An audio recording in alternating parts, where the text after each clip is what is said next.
Hey guys, so after watching this crash course video on the Milky Way, I was able to understand more of how the Milky Way works and all the features and actually what happens in our galaxy.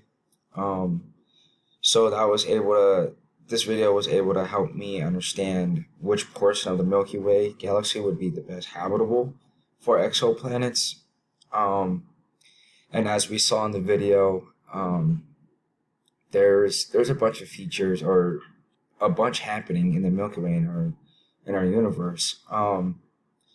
First, the spiral arms in our Milky Way act as traffic jams for stars, and there we know that there's a halo above our Milky Way, and we don't know much about that.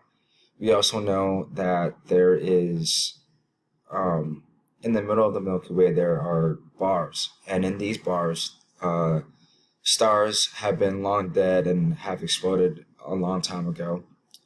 Um, we also figured out that the sun is in the Iron arm of the Milky Way galaxy.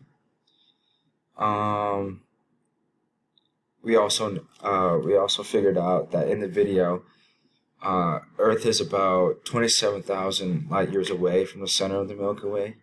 Uh, so keeping that in the back of our mind, we can kind of give ourselves a little bit of, I guess, estimate of how or which portion of the Milky Way galaxy would be the best habitable.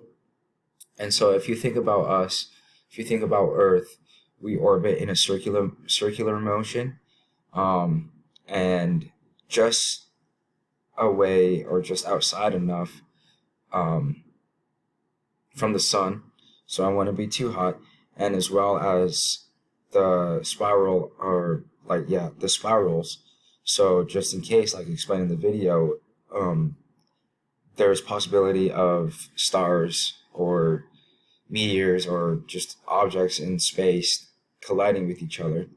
And so we're lucky enough to where we're far enough from um, danger, and we are also far enough from the sun to where we are just perfectly placed, um, just perfectly placed in the Milky Way to where we're able to live. And so thinking about this, um, I think there has to be just a tiny bit of portion. I did a little bit more research on this, and um, it says that there is like from 13,000 light years away from the center to about 33 light years away. There's this portion in which exoplanets can be habitable, and I believe that that zone or that portion of the Milky Way is the best for habitable exoplanets. Um, so thank you, and yeah.